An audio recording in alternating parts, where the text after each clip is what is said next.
नमस्कार दोस्तों, जय श्री कृष्णा, अभिनंदन। स्वागत है सभी लोगों का आपके अपने चैनल भारतीय ब्लॉगर में।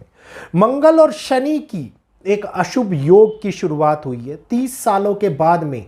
45 दिन का ये समय जो 2 अप्रैल से स्टार्ट हुआ है और आगे 11 मई तक रहेगा, ये वैश्विक हालातों को पूरी तरीके से बदल रहा है। इसका इन बनने वाली युति का असर युद्ध के हालातों के अंदर बड़ी चिंताओं को लेकर के आ रहा है, क्योंकि जैसे ही 2 अप्रैल का समय बीता, मैंने आप लोगों को 11 अप्रैल तक के समीकरण के बारे में बताया था। आप देखिए, रेडिएशन फैलने का खतरा बनता हुआ नजर आ रहा है, अन्न संकट उत्पन्न होता हुआ नजर आ रहा है, भारत के पड़ोसियों में चिंता बढ़ती हुई नजर आती दिखाई दे रही है। तो यही वो समय है जहां पे विभिन्न प्रकार से वैश्विक तौर के ऊपर परिस्थितियां चिंताजनक साबित होती हैं, और चिंताजनक परिस्थितियां एक आम आदमी के ऊपर भी, देश और दुनिया के ऊपर भी बहुत कठिन समय को लेकर के आती है। तो आज इसी कठिन समय के बारे में किस प्रकार से हालात और घटनाक्रम बदल सकता है, पूरी जानकारी देंगे। उम्मीद करूंगा ये जानकारी आप लोगों को पसंद आएगी। जानकारी अच्छी लगे तो कृपया करके चैनल को सब्सक्राइब कर लीजिए, बेल आइकन को ऑल पर कर लीजिए, वीडियो को लाइक देते हुए हाइप प्रदान कीजिए और आगे शेयर कीजिए।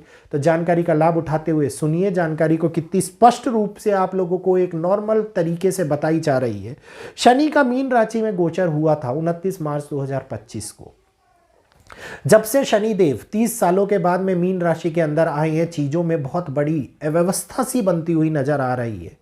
चीजें 2025 की तुलना में 2026 के अंदर थोड़ी सी स्लो चलती हुई नजर आई, लेकिन मार्च के महीने ने एक बार फिर से रफ्तार पकड़ी और बहुत बड़े बदलाव को हमारे सामने जन्म दिया। जिस प्रकार से 2025 में बड़ी बड़ी घटनाएं घटित हुई, लेकिन 2025 का साल इतनी तेजी से बीता कि आप और हम लोग उस साल को समझ ही नहीं पाए कि कब वो आया और कब वो चला गया। उसी के कंपैरेटिवली 2026 के जनवरी और फरवरी के महीने थोड़े से स्लो बीतते हुए नजर आए, लेकिन मार्च ने फिर से एक बारी रफ्तार पकड़ी है।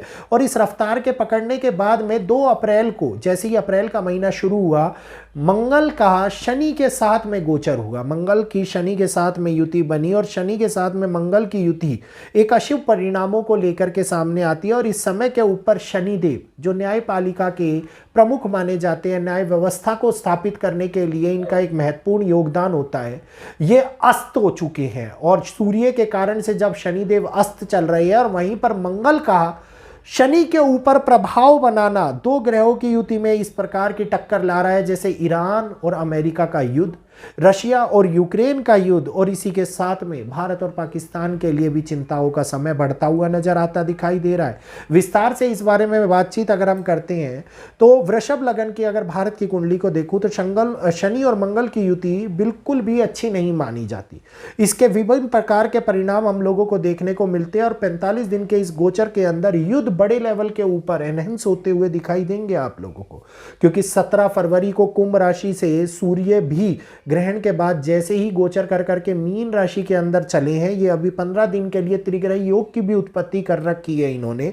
और त्रिग्रही योग की उत्पत्ति का मतलब है कि वैश्विक राजनीति के ऊपर पड़ने वाले असर, भूगोलिक कारणों के ऊपर पड़ने वाले असर और खास तौर के ऊपर राजाओं और उनकी सत्ता के ऊपर पड़ने वाले असर इस टाइम के ऊपर बहुत बड़े हालातों को चेंज कर सकते हैं, बहुत बड़ी समीकरणों को बदल सकते हैं।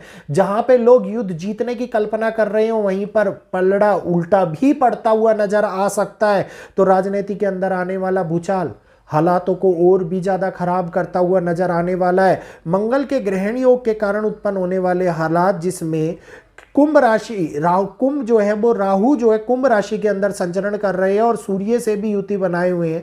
लेकिन इसके विपरीत अब समस्याओं का कारण जब बनता है जब इजराइल ईरान के ऊपर बड़ा हमला करे। ईरान किसी न किसी प्रकार से बहुत बड़े लेवल के ऊपर एक ऐसी व्यवस्था को जन्म दे जो पूरे विश्व को कहीं ना कहीं कोराम में पहुंचा दे। तो मिडल ईस्ट के लिए बहुत बड़े बदलाव का समय आ रहा है, खाड़ी देशों के लिए बहुत बड़े हालातों की गंभीरता का ये समय बनता आ रहा है। ये समय युद्ध के प्रभुत्ता को कहीं ना कहीं पर खींचता हुआ नजर आता दिखाई दे रहा है। क्योंकि हाल में अगर मैं बात करता हूँ डोनाल्ड ट्रंप की, तो डोनाल्ड ट्रंप की नीतियां, जो चार्ट मेरे को दिखा रहा है, लियो उनका लगन है, ये दिखा रहा है कि वैश्विक विरोध बड़े जन आंदोलन को उत्पन्न कर रहा है। और वैश्विक विरोध जन आंदोलन को उत्पन्न करेगा तो इसका मतलब है कि इसका असर बड़े लेवल के ऊपर आप लोगों को इंटरनल तौर में देश के अंदर देखने को मिलेगा, और जिसकी खामियां आगे बड़े राजाओं को भुगतनी पड़ेगी, क्योंकि ये समय राजाओं की सत्ता को बदलने का भी समय है, ये समय हालातों को पूरी तरीके से अव्यवस्थित करने का भी समय है। तो वैश्विक तौर के ऊपर ये युद्ध अभी और भी लेवल के ऊपर अलग अलग तरीके से बढ़ते हुए नजर आ रहे हैं। वहीं पर रशिया यूक्रेन के युद्ध की बात करता हूं तो रशिया जो है वो कहीं ना कहीं यूक्रेन के साथ साथ मेरे को ईरान के युद्ध के अंदर भी इन्वॉल्व होता हुआ नजर आ रहा है। तो ये 3 महीने के लिए बढ़ने वाले काल को बहुत बड़े लेवल के ऊपर अप्रैल, मई और जून जब तक जन आंदोलन की उत्पत्ति करा सकते हैं, और खास तौर के ऊपर 11 मई तक विशेष प्रभाव जो शुभ नहीं माने जा रहे, ये कहीं ना कहीं अव्यवस्थाओं को लेकर के आते हुए नजर आएंगे। तो शनि और मंगल की युति से देश और दुनिया के सभी के ऊपर अगर मैं प्रभाव की बात करूं मेदिनी ज्योतिष के हिसाब से, तो मेदिनी ज्योतिष के हिसाब से ये पाप ग्रह शनि योग महंगाई बढ़ाने का कार्य कर रहे हैं। महंगाई, अर्थव्यवस्थाएं हिलती हुई, और राजनीतिक पहलुओं के ऊपर और न्याय प्रणाली के ऊपर पड़ने वाला असर बड़े लेवल के ऊपर चेंज क्रिएट करने वाला है। तो जो 2022 के अंदर हम दे चुके हैं उसी प्रकार से कहीं ना कहीं 2026 के अंदर भी समीकरण बदलते हुए नजर आ सकते हैं। तो जब हमने 2022 के अंदर मंगल और शनि की युति का प्रभाव देखा था, तो उसके बाद से आप देखें कि किस प्रकार से दोनों ग्रहों ने चीजों को पूरी तरीके से बदल दिया था। तो महंगाई का असर इस बार किन किन चीजों के ऊपर हो सकता है, दुनिया भर के अंदर से ये बातें और कई कमेंट्स मेरे पास आ रहे हैं। तो अगर मैं उसका जवाब देता हूं तो सबसे बड़ा असर अनाज के ऊपर होता हुआ नजर आएगा।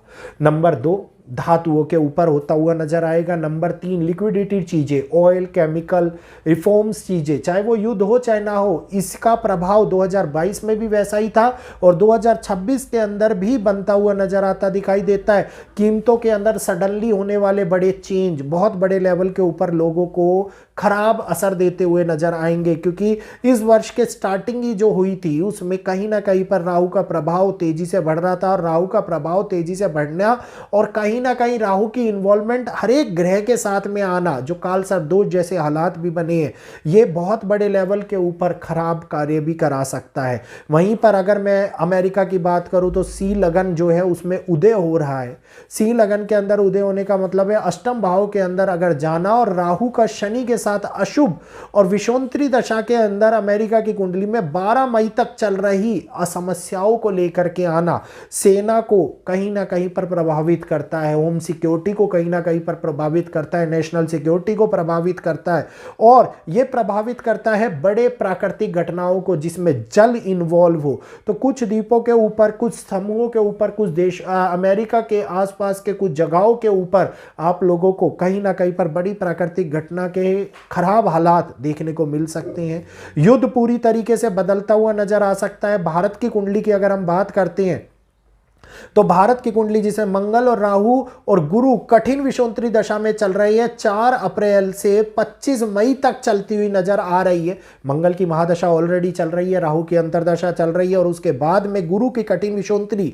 तो यह दिखाती है कि धन की समस्या और शत्रुओं का प्रभाव इस जगह के ऊपर बढ़ता हुआ नजर आएगा, और यहीं पर शत्रुओं का प्रभाव बढ़ने की वजह से अष्टमेश, अष्टम भाव और एकादश भाव के स्वामी जो गुरु है वो लाभ प्रदान नहीं कर रहे। तो राजनीतिक उठापटक, स्कैंडल्स, महंगाई, बेरोजगारी केंद्र के अंदर बढ़ती हुई नजर आएगी, और केंद्र की सरकार के लिए समस्याएं और भी ज्यादा बढ़ती हुई नजर आ सकती हैं। तो ये समय अनियमितता का नहीं है, ये समय सुचारू रूप से बुद्धि विवेक के चलने का है। इस समय के अंदर होने वाले कई खराब हालात हम लोगों को वैश्विक परिवर्तन करते हुए नजर आ रहे हैं। और अगर इसी के बाद में हम बात करते हैं संयुक्त अरब की, संयुक्त अरब 2 दिसंबर 1971 की कुंडली है, 12 बजे दुबई, कुंभ लगन की कुंडली। इस लगन के अंदर मंगल, सूर्य चतुर्थ भाव के अंदर बैठे हुए हैं। चतुर्थ भाव में बैठने के कारण कारक योग बन रहा है। शुक्र और राहु कठिन दशा के अंदर चल रहे हैं, और इस समय के ऊपर 8 अप्रैल तक द्वादश भाव राहु की हानि को दिखाता हुआ नजर आ रहा है। तो कहीं ना कहीं पर ये हानियां इतनी आसानी से रुकने वाली नहीं है, और ये असंख्य लाखों की संख्या में लोगों को प्रभावित कर सकती है और इस युद्ध के बढ़ने के कारण इसका असर भारत के ऊपर भी बहुत बड़े लेवल के ऊपर पड़ सकता है, अमेरिका के ऊपर भी पड़ सकता है और खास तौर के ऊपर एशिया के ऊपर भी बड़े लेवल के ऊपर पड़ सकता है। तो उम्मीद करूंगा आज का ये वीडियो आप लोगों को अच्छा लगा होगा। वीडियो पसंद आया हो तो वीडियो को हाइप दीजिए, लाइक कीजिए, आगे शेयर कीजिए और चैनल को सब्सक्राइब करते हुए बेल आइकन को ऑल पर कर लीजिए ताकि ये जानकारी आप लोगों को मिलती रहे और आप भी इस प्रकार की जानकारी का लाभ उठाते रहें। और मेरे को इजाज़त दीजिए, आज के लिए इतना ही। जय श्री कृष्णा, जय माता दी।